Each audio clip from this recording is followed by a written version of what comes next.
Bonsoir à tous, bienvenue à ce conseil municipal. Avant d'annoncer l'ordre du jour, nous allons désigner un secrétaire de séance. Et sur la liste, le prochain, c'est M. Johan Taillard. Merci à toi. Ça ne devrait pas être très long, tu as de la chance. Entre autres, dans les pouvoirs, à ma connaissance, il n'y a qu'un seul pouvoir, c'est le pouvoir de Adeline Bonin qui donne les pouvoirs à Sandrine Murgadella. Autrement, pardon, elle n'a pas donné de pouvoir, non. Elle a seulement dit qu'elle était... Donc l'ordre du jour, c'est l'approbation du compte-rendu du conseil municipal du 17 mars, une décision modificative sur le budget, une demande au département de financement du dispositif exceptionnel communal à l'immobilier d'entreprise, la désignation des représentants de la commune au comité des fêtes de Châteaufort, le compte-rendu des décisions du maire, et après ce sera les questions orales et les prises de parole des conseillers. Et hors conseil, il y aura les questions des questions. Donc la première décision, c'est l'approbation du compte-rendu du conseil municipal du 17 mars. Qui est contre?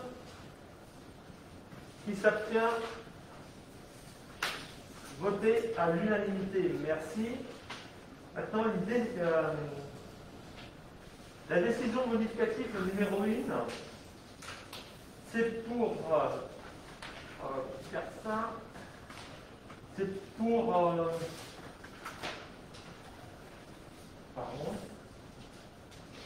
concernant l'attribution, une subvention du département aux restaurateurs.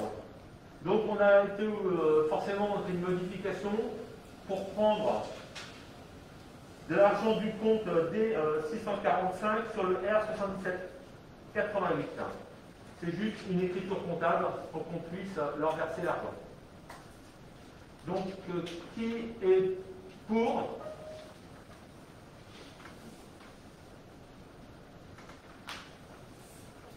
Vote à l'unanimité, merci.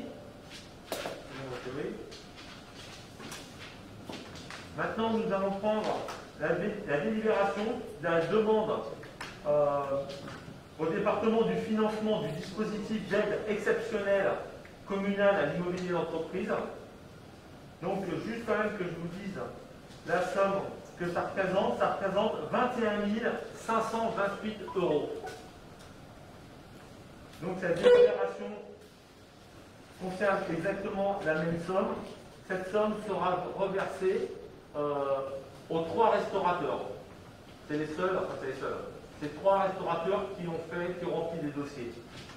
Alors, je vous ai donné le montant global. Chacun, vous avez eu le montant qui sera versé à chaque restaurateur. Il n'est pas le même pour tout le monde. Je préfère ne pas donner les montants pour éviter toute discussion. Ouais. Voilà. Donc,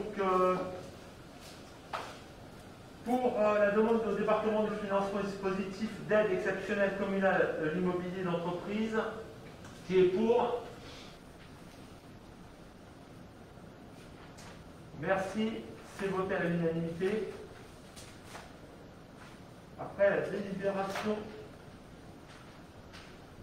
concernant la désignation des représentants communaux au comité des fêtes. Non, je ne suis pas d'accord. C'est la désignation des représentants communaux des conseillers municipaux auprès du comité des fêtes. Parce que quand tu dis communaux, ça peut être tout les cassettes. Ok, des représentants des conseillers municipaux. C'est ce qui est marqué dans les statuts. Donc on modifiera ça. Donc considérant qu'en vertu de l'article 4 des statuts du comité des fêtes, mis à jour à la suite de l'assemblée extraordinaire du 18 juin 2018, le conseil municipal peut désigner 1 ou 2 conseillers municipaux qui sont alors membres de droit de l'association. Qu'il y ait lieu de procéder à la désignation de 2 conseillers municipaux membres de droit de l'association. Donc à ma connaissance, Il y a Adeline et Lionel qui se sont portés volontaires pour rejoindre le comité des fêtes. Y a-t-il quelqu'un d'autre? Non? Merci bien. Donc, Adeline et Lionel sont élus comme représentants au comité des fêtes. Faire voter. Faire voter? Bon, on va voter.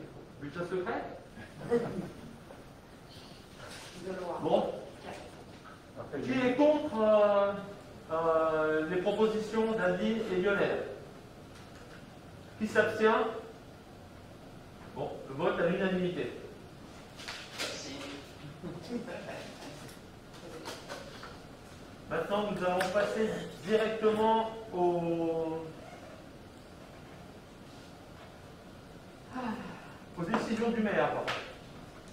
Donc, dans les DIA, comme toujours, une DIA qui se situe à un chemin Herbu, la décision 21-15, les décisions 21-16 pour un bien vendu au 9 rue de Toussus, la 20-21-17 pour un bien au 15 square du Clos de la Grange,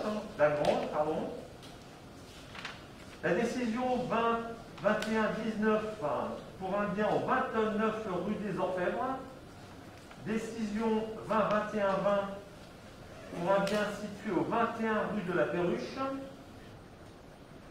la décision 20-21-21, non, je rectifie, pardon, c'est la suivante, 20-21-22, c'est une demande d'attribution de subvention départementale exceptionnelle pour la réalisation de travaux de confortement d'un talus rue de la Butte-Neuve. C'est la subvention qu'on a demandée au département pour les travaux qui seront engagés pour les travaux de la Butte-Neuve, pour le maintien de la Butte-Neuve. La décision 20-21-23 pour un bien situé aux 3 routes de Gif. Et je reviens sur la 20-21-18, de demande d'attribution de la dotation de soutien à l'investissement public, la TSIL, la part exceptionnelle pour 2021 en matière de soutien au projet de rénovation énergétique des bâtiments communaux et intercommunaux. Le montant sollicité de 44 000 € hors taxe par la commune pour la rénovation énergétique de la maison Saint-Christophe. Nous avons obtenu une subvention de 32 021 € hors taxe. Donc nous avons reçu l'arrêté préfectoral d'attribution. Voilà pour le compte-rendu des décisions du maire. Avant les questions diverses, je vais donner la parole à Patricia. Oui, pardon. Oui, nous t'écoutons, Patricia. Ah d'accord, parce que j'ai un écho, donc j'espère que vous m'entendez bien, je ne sais pas. Donc voilà, après l'avoir annoncé en séance plénière, c'est avec émotion que je m'adresse à vous, Capitaine Fortin, pour vous annoncer ma démission du conseil municipal ce soir. Après 13 années en tant que maire adjoint, en charge notamment de l'enfance, de la petite enfance, du scolaire et du CCAS, j'ai donné le meilleur de moi-même au service de la commune. J'ai toujours été loyale et n'étant plus en phase avec les décisions prises par la majorité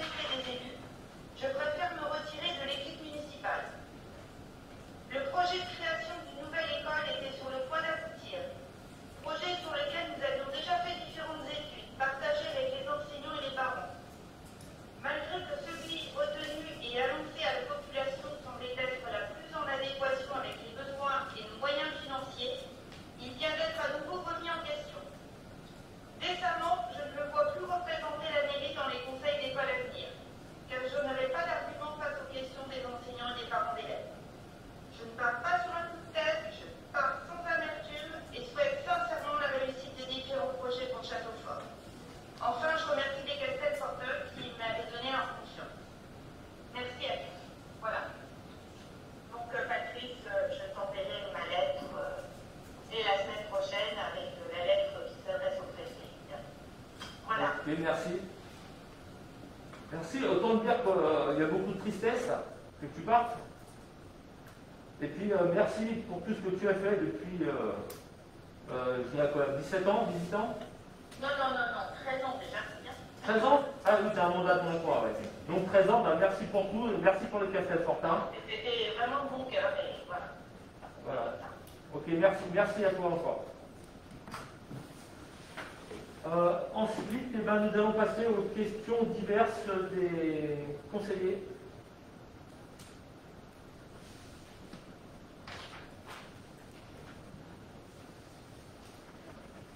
Pas de questions. Ou des points d'avancement, c'est ça que tu... Enfin, il y a des questions. Ah oui, peut-être. Ben, je la vois. Ah oui, ta petite main, je la vois. Ça y est, pardon. En fait, je pensais qu'on est de l'ami Sequoia pour pouvoir faire une délite dessus, non? C'était pas nécessaire? Si, l'ami Sequoia, si. On avait dit qu'on les bloquait, on Ouais. avait dit, ouais. On parle, mais tu voulais pas expliquer d'abord ce que c'était? Ah si, je peux expliquer, mais Voilà. on a besoin d'un vote, ou c'est pas nécessaire? Tac, une sorte que j'ai vu. Si, il y a une décision. Que tout à l'heure j'ai sauté parce que tu voulais en parler, mais il y a une décision. Ah, d'accord. C'est la 20-21-21. D'accord, donc Mais d'abord, excuse-moi de trouver, d'abord tu vas en parler et après on revient dessus. Bon, d'accord. Donc je peux en parler là? Bah, tu peux en parler, puis on passera après sur les autres sujets. D'accord. Donc, c'est pour expliquer que nous avons l'opportunité d'avoir des subventions dans le cadre du dispositif DSIL du plan de relance. Ça vise différentes choses, par exemple des dispositifs sur les piscines, les salles spécialisées, les gymnases. En fait, il y a la possibilité sur les bâtiments publics de demander une subvention pour améliorer leur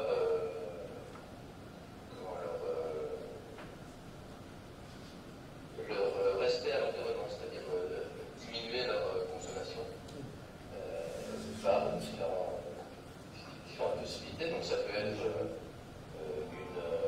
l'achat d'une chaudière spéciale faible consommation, mais ça peut être aussi des travaux qu'on va faire sur chaque fois dans certains bâtiments de réhabilitation pour réduire les consommations.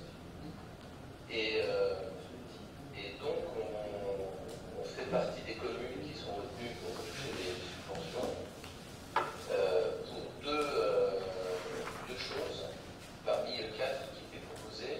Les 4, c'était un outil de suivi de consommation, les études techniques, la maîtrise d'œuvre et l'économe de flux. Et donc, on va avoir des aides pour les études techniques et l'outil de suivi de consommation. Et on sera également aidé dans la maîtrise d'œuvre. Donc, on a reçu quelques estimations de subventions. Et je préfère pas parler des montants puisque rien n'est décidé pour l'instant.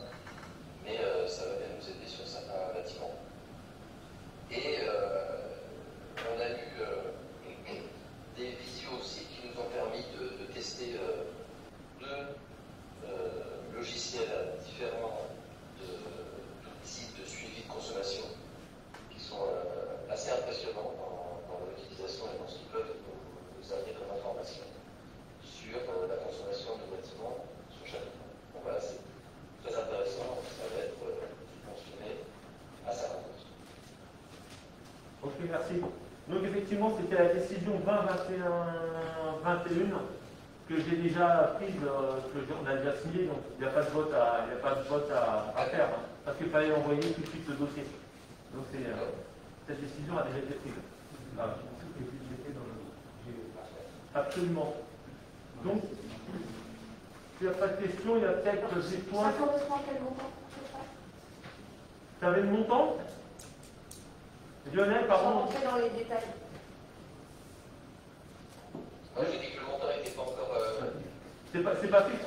Mais tu avais un ordre d'idée ou pas?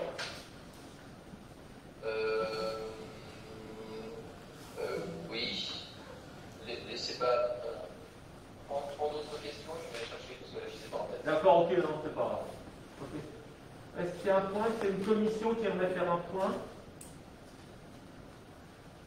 Juste une petite question. Oui, Johan. La dernière, il y a quelques jours de ça, quelques semaines, il y a eu pas mal de bazar sur la place Saint-Christophe. C'est pas très grave, en soi, c'est pas répétitif. Par contre, le lendemain matin, du coup, on a vu qu'il y avait eu quelques dégradations et des tags qui avaient été faits sur l'arrêt de bus, sur les plots d'accès à la plaine des sports et sur les paniers de basket de la plaine des sports. Ah bon? Ouais. Et donc, du coup, ma question dans ce cas-là est de se dire comment on fait. Est-ce qu'il y a une démarche officielle à faire? Est-ce que, je sais pas, est-ce qu'il faut porter une plainte ou quoi aux caisses pour des notions d'assurance ou simplement prévenir les services techniques pour faire ça? Je voulais juste poser la question pour savoir quelle procédure faire et pas faire n'importe quoi dans ce genre de cas. Bah, je pense que déjà, il faut qu'on porte plainte.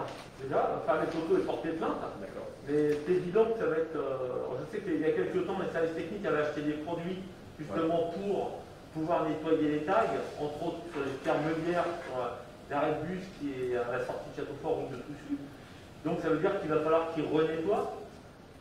Par contre, je ne savais pas que c'était arrivé jusqu'au panier de basket, ça va. Et effectivement, on a dans les questions des habitants, on a reçu un mail sur ce sujet-là. Oui. Je pense que c'est les mêmes, ça vient d'une personne qui habite sur la place. Oui, parce qu'effectivement, c'est tout le long l'impression. Je ne savais pas qu'il y a eu de bazar sur la place non plus. Ça parlait fort, ça rigolait, et il y a eu des briques vertes, donc j'ai eu peur que ça soit de nouveau la vraie bus. Donc là, je suis allé voir. Ils étaient partis à ce moment-là, vers 5h du matin. Et en fait, du coup, je ne sais pas vraiment ni ce qui s'est passé là. C'était pas non plus un truc de fou.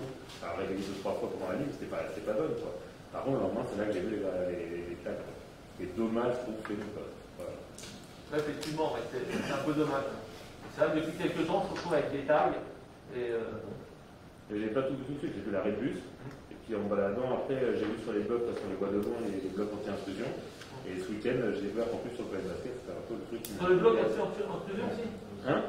Sur les blocs anti-intrusion, il y en a 2, je crois, et sur le plan de basket, j'ai commencé à faire des photos, donc je fais les photos. Donc effectivement, il faut qu'on fasse des photos, puis qu'on dépose plainte. Ok.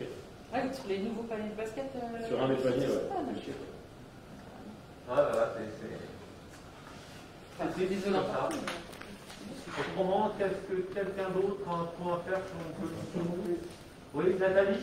Oui, je voulais faire un petit point d'information sur quelques sujets de la commission été. Je vous ai envoyé un message hier à propos du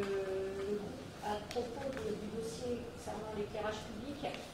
On avait convenu tous ensemble d'ouvrir un groupe de travail aux habitants. On a fait un appel à candidature qui s'est terminé le 26 avril. Alors on a tardé un petit peu et je prie à tout le monde de bien vouloir nous excuser d'avoir tardé un peu pour envoyer le mail d'invitation et pour donner suite à ces candidatures. Donc on a 13 candidats et on a envoyé le mail uniquement hier soir à ces 13 candidats pour leur expliquer un peu le fond du dossier, les éléments que l'on dispose actuellement en matière de la connaissance de notre équipement public en matière d'éclairage, les questions qui se posent en matière juridique sur les évolutions de l'éclairage public et puis toutes ces questions un peu techniques et réglementaires qui s'imposent à nous pour envisager une réduction de l'éclairage public.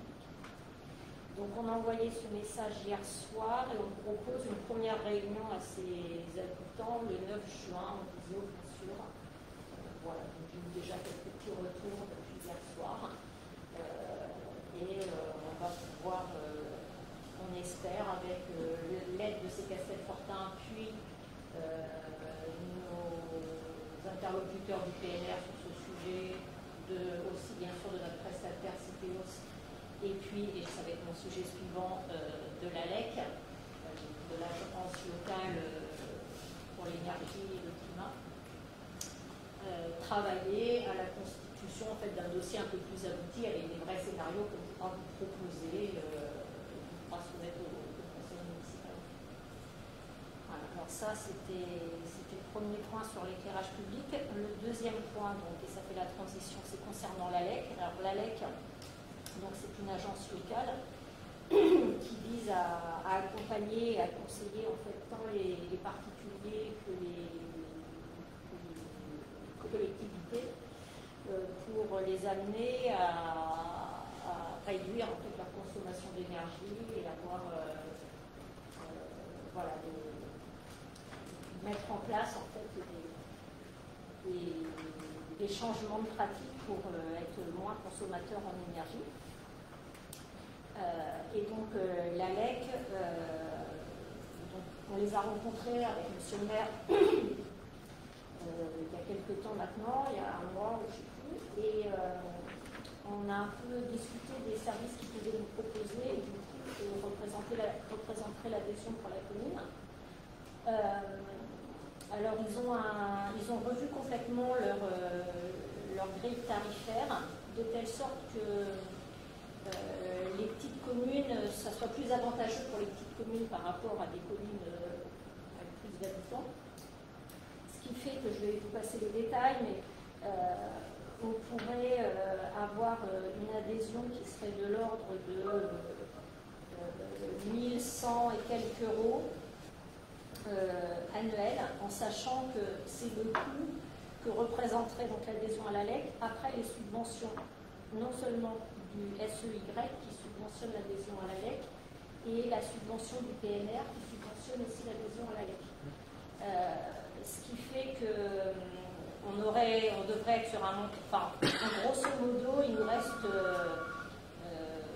un peu moins de la moitié à payer de ce que représenterait le coût général à l'adhésion à l'ALEC, en sachant qu'il y a une base de plancher qui est d'accompagner la collectivité sur la mise aux normes et puis tout ce qui est amélioration et rénovation thermique des bâtiments, donc c'est ce qu'ils appellent la base patrimoine. Et puis après, ils ont d'autres options qui coûtent un petit peu plus par option choisie en plus, qui sont une option sur l'éclairage public, donc c'est pour ça qu'ils peuvent nous accompagner aussi sur l'éclairage public en lien avec le PNR. Et puis une option un peu plus développée sur les bâtiments pour nous accompagner à vraiment nous aider à monter les dossiers en fait, de travaux pour envisager donc, des rénovations énergétiques sur les bâtiments. En plus de ça, ce qu'ils nous proposent dans le forfait que je vous annonce là, il y a aussi des services qu'ils proposent au Castelfortin qui consiste à ce que l'ALEC organise en fait des permanences 4 fois par an d'une demi-journée où les Castelfortins peuvent venir individuellement pour porter en fait leur dossier personnel et l'ALEC les aide à trouver les subventions et à mener à bien des travaux de rénovation thermique de leur bâtiment. Donc ça nous semblait, tous ces éléments-là nous semblaient être très intéressants. C'est un service en plus que la commune rendrait au Castelfortin. Et donc on proposait, la commission était, on voulait vous proposer de renouveler l'adhésion à l'ALEC. Oui, surtout qu'on était reparti pour 3 ans. L'année dernière, on a voté. Et là, vu qu'ils ont changé effectivement leur mode de fonctionnement avec l'ADEME qui ne subventionne plus, ça nous sera même moins cher que ce qui était prévu initialement, avec toujours des services, de très bons services. Oui, parce qu'en fait, ce dont on avait peur, c'est que ça soit plus cher avec leur changement de prix tarifaire, mais étant donné qu'ils ont raisonné de telle sorte que il y a un coût par habitant, mais si on est dans une commune de moins de 3000 habitants, ce coût par habitant il est moindre. Donc finalement, les petites communes sont avantagées, je dirais, avec leur nouvelle grille tarifaire.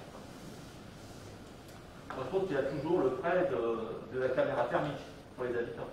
Oui, il y a aussi c'est pas négligeable. Il y a aussi ce service-là. Donc je vous ai envoyé hier soir un mail d'info en vous pointant le lien sur l'ALEC pour que vous puissiez voir tous les services qu'ils peuvent rendre. Et voilà, ça nous semble être intéressant de poursuivre et de bénéficier de leur accompagnement et de leur aide. Ce qui est intéressant, c'est qu'ils avaient déjà accompagné la commune dans les années 2015-2016 et qu'ils connaissent déjà notre commune et ses particularités techniques sur l'ensemble du village. Donc ils ne sont pas à apprendre, ils nous connaissent déjà. J'espère qu'ils vont quand même être plus efficaces qu'on ont été ces 2-3 dernières années. Ils ont été efficaces quand on leur a demandé des conseils, il y a quelques années. Et Et puis, on vend tous les ans et il n'y a pas grand-chose en face. Donc, c'est peut-être à nous de leur demander, je ne sais pas, mais bon, pour l'instant, c'est plus un peu vieux qu'autre chose. Bon, ce que j'ai compris, mais là, on va leur demander officiellement de... Ils nous avaient rendu des rapports 2012, 13, 14 et 2016. De 13, 14, 15 et 2016. Ils vont faire la même chose, on va leur demander 2019, 2020, 2021. Pour le suivi des consommations. Voilà. Parce que bon, nous, on a fait un travail avec Françoise, et enfin toute la commission était, on a fait un travail, on se pose beaucoup de questions, peut-être qu'eux ont des réponses, mais c'est ce que je vous ai déjà dit, quand je vois qu'en 2019, il y a la même consommation en eau, la même consommation en électricité à l'école maternelle, et la même chose en 2020, alors qu'il n'y a pas eu d'école pendant 2 mois, j'ai du mal à comprendre. Donc, je ne sais pas. Donc, peut-être qu'eux auront des explications. Et ça, il va falloir qu'on en débatte. Il va falloir qu'on en parle de ça. Parce que tout ce travail-là de recherche, de collecte d'informations, ça a été fait par... Oui, mais bon...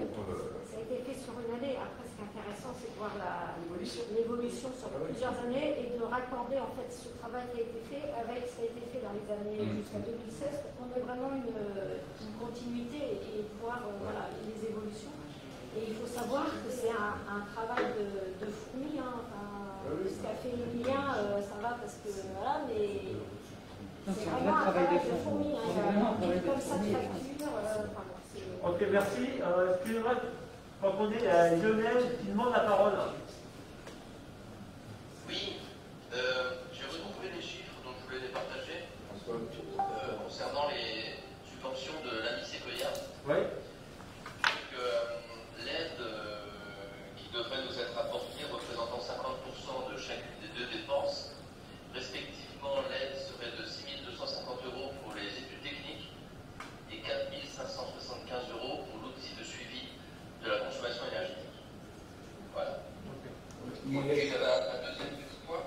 Je voulais annoncer à Christelle Fortin que la commission patrimoine va organiser un Facebook Live entre mi-juin et fin juin, de manière à présenter l'étude qu'on a faite sur tout le patrimoine de Châteaufort,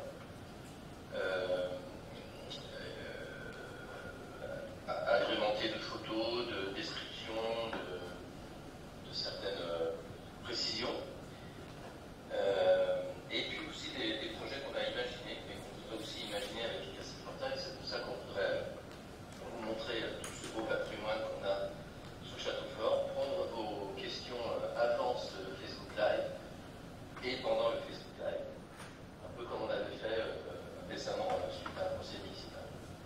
Voilà, donc on va communiquer certainement la semaine prochaine sur le sujet pour organiser ça dans les 3 semaines. Voilà.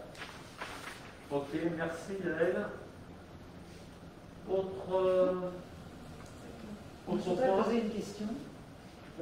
Pour ce qui concerne justement, parce que Sequoia, on en avait parlé en commission SCOP, mais à partir du moment, enfin perso, je suis donc dans la commission SCOP d'une part et dans la commission IT d'autre part, et je me dis que ça se rejoint. Et j'ai pas l'impression qu'on ait échangé suffisamment entre nous, mais je le dis ce soir parce que ça me vient à l'esprit maintenant. Puisqu'on fait aussi de la recherche sur les énergies. Actuellement, on est sur l'électricité, au maximum sur l'électricité publique, mais Emilien et Françoise ont fait de la recherche aussi sur l'eau, et ça se recoupe avec l'AMI Sequoia. Donc je me dis qu'il faut peut-être qu'on essaye de faire une transversale entre nos 2 commissions pour arriver à avoir des subventions sur l'ensemble, puisque nous, on parle d'un côté de la LEC, et de l'autre côté, on parle de Sequoia. Il faut peut-être qu'on se fasse un petit groupe commun pour réussir à trouver ce qui nous conduit à les avoir, ces subventions. Parce que si ça se trouve, comme on travaille chacun de notre côté, il semble là, on passe peut-être à côté de quelque chose. Donc je suggère qu'on discute. Il ne faut pas travailler chacun de notre côté parce que. Non, mais il faut le savoir. C'est pour ça que Sequoia, c'est toujours si bien dans une ligne dans le compte rendu de bureau. Il y avait moi je suis allée voir un peu de quoi il retournait et je ne savais pas du tout, effectivement, avant d'en parler ce soir, de quoi il s'agissait exactement pour la commune. Ouais, je pense qu'il faut vraiment qu'on avance sur ce point. On en a parlé il y a quelques temps. Mais on en a parlé, mais effectivement, bon, je peux comprendre que c'est pas évident. C'était assez flou à l'époque. Si je peux me permettre de répondre sur ce sujet-là, et je comprends tout à fait ce que Christian dit. On n'a pas eu beaucoup de temps, Patrice et moi, à monter ça, et avec surtout l'aide d'Emmanuel sur le dossier Amis Sequoia, on a eu quelques jours pour répondre. Parce que c'était de mémoire avant le 31 janvier qu'il fallait renvoyer des tas d'études sur tous nos bâtiments. Donc les services techniques nous ont aussi beaucoup aidés pour aller chercher tous les points de livraison, ce qu'on appelle les points de livraison, c'est-à-dire les points d'arrivée de gaz, d'électricité, etc. Et répertorier tous les bâtiments qui appartiennent à la commune. Donc on a travaillé en petits groupes parce que c'était hyper urgent. Donc c'est pas une excuse, c'est juste la raison pour laquelle on n'a pas beaucoup communiqué sur ce sujet jusqu'à là. Non, mais au niveau de au moment de la mise en œuvre, il s'agira peut-être justement de faire une réunion plus collégiale. Oui. Ok. Ouais. Donc les deux commissions vont vous parler. Hein. On va essayer. Hein. Ça va pas être un problème. Il y a des personnes qui sont communes aux deux commissions. Voilà. Oui. Okay. Super, merci pour eux. Merci pour vous tous. Une autre question? Un autre sujet? Juste une information que j'ai eue moi ce matin pour une réunion en préfecture jeudi matin, donc dans 2 jours. Ce n'était pas prévu concernant les terrains pour les gens du voyage. Un aire de grand passage. Vous savez que on est hors la loi dans la moitié, je ne parle pas de Châteaufort, ni de l'agglomération, dans la moitié sud des Yvelines. Normalement, dans les Yvelines, il devrait y avoir 2 aires de grand passage. Il n'y en a qu'un sur la partie nord, la partie sud. Ça n'a jamais été fait. Donc je pense que vu qu'en ce moment, il y a eu un problème, enfin, il y a à peu près 150 à 200 caravanes, on l'a vu, qui sont installées à la cour Roland et entre Jouy et Vélizy. Ça, c'est sur le territoire de Jouy. Là, ils n'ont plus les déloger. Je pense que le préfet, maintenant, il veut prendre une décision. C'est tout à fait le sujet de son invitation, je vais dire convocation, je vais dire son invitation. Car je pense que maintenant, c'est aux communes, aux agglomérations de la moitié sud des Yvelines de trouver un terrain pour les accueillir. Donc voilà. Je vais juste passer l'information. On peut peut-être rappeler par rapport à la TECO. Ce qu'on a évoqué rapidement tout à l'heure. Donc, la semaine dernière, il y a eu une réunion publique sur la nouvelle taxe éco-responsable des ordures ménagères, auquel Patrice et puis donc Nathalie faisaient la présentation avec les gens de VGP. On a donc la diffusion de la réunion publique qui va être bientôt mise en ligne. On a effectivement récupéré la vidéo ce matin. On va la mettre en ligne.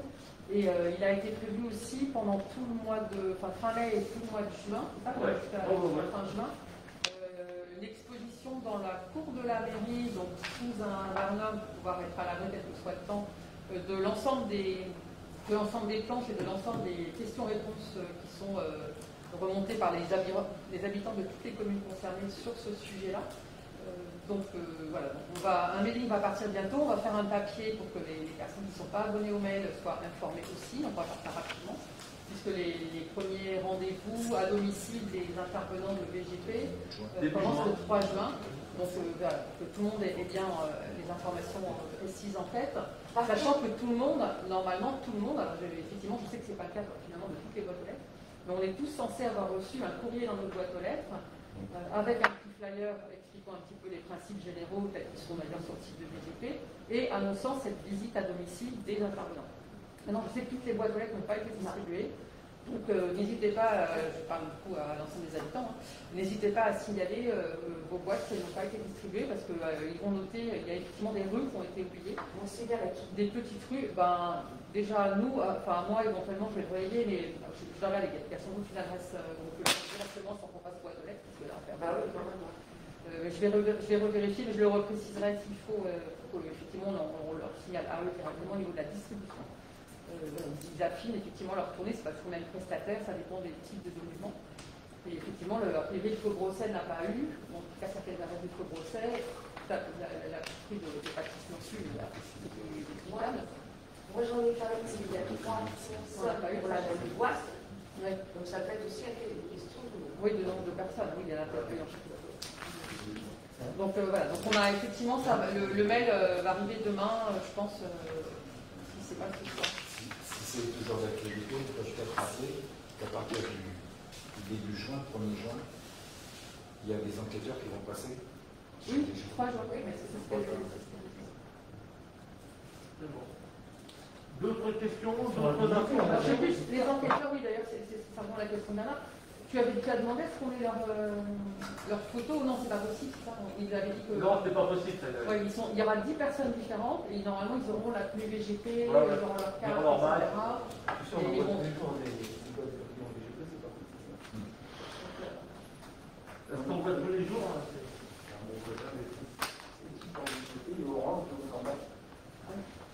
Non, je ne sais pas pour moi, parce que j'aurais identifié en tout cas. Poser les bonnes questions. Oui, c'est pour ça que c'est important, je pense qu'on refasse un papier très fort. Parce que là, on a une enveloppe vers Saint-Grand-Parc que peut-être les gens n'ont pas tous ouvert. Le papier à l'intérieur avait bien le logo de la ville avec le logo de DGP, mais l'enveloppe à l'extérieur, je ne sais pas, peut-être que les gens pensaient que c'était véhicule, même si c'était marqué important, machin, pas que c'est co-responsable. Là, on va refaire un papier comme une brève, en fait, spécifique, en indiquant bien que des personnes passeront à partir du 3 juin. Et voilà, donc ils vont passer à différents horaires jusqu'à obtenir de rencontrer chacun des habitants de la commune. Ok, une enquête de cette question. Non. Ils vont changer ta Non, c'est une enquête qui est très importante puisqu'ils viennent en fait faire ils viennent regarder en fait la consommation de chacun, la production de chacun en déchets versus la taille des bacs qu'il a actuellement et éventuellement un redimensionnement si nécessaire en vue des émissions. Ok, merci. Est-ce qu'il y a d'autres questions, d'autres informations? Avant de passer aux questions des Castelfortin, je clôt le bureau municipal, le conseil municipal. Ouais. Merci à vous. Donc, je crois qu'il y avait 2 questions de Castelfortin. Il y en a qui concernait les fameux tags. Alors, il y avait en fait la question sur les tags que Johan a soulevé du coup directement. Et l'autre question, c'était sur l'éclairage public. C'était les personnes qui demandaient justement où ça en était. Qui entre-temps a dû avoir la réponse puisqu'elle faisait partie des volontaires effectivement qui s'étaient manifestés à l'époque. Et donc voilà, je pense que du coup avec la réunion du 9 juin, il aura ces réponses où il les aura par ailleurs si jamais il n'est pas présent le 9 juin, il pourra éventuellement être contacté directement. Okay. N'hésite pas à revenir vers nous, il y a nos adresses mail en bas du mail qu'on lui a laissées et voilà. Même, cette personne fait partie de la liste des 13. Oui, donc il a tous vos contacts en fait. Il a nos contacts, s'il y a besoin de relayer. Échange les documents avant. Ok, merci. Merci à tous.